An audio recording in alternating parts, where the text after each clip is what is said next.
Finn. Okay, Vinny. You coming? High school brings a lot of new changes into your life. 15-year-old Lola Ecker is dealing with all the usual teenage cliches. But there's one other thing on her mind that is wearing her down. I'm tired of my country saying I value my property more than I value your life.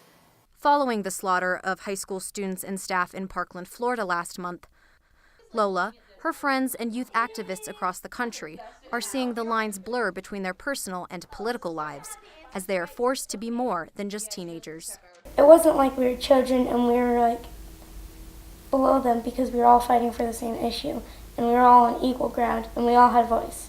Though these young activists are not old enough to vote, they are using their voices to walk out and speak up about gun control. And our generation is saying no more. According to the New York Times, since 2012, 438 people have been shot in a school, and 138 of those people have died. Students and teachers both agree that these numbers have no place in the classroom. At Lola's high school, conversations about gun violence are becoming more of a focus for students. Last week, Boulder High School students held a walkout to raise awareness for this epidemic of violence. The students aren't planning on slowing down, and their teachers have no intention of stopping them. For kids, often they don't speak out because they assume they'll be dismissed.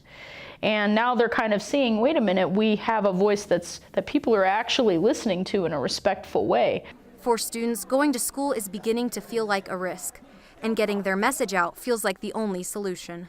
You know, they see that their safety is in question every day when they come to school, and that's not something that they want to accept anymore. There are still many steps ahead for these young women in a world that doesn't think they're old enough to understand. But Lola Ecker isn't discouraged. Age stops mattering when you're there fighting for something you believe in.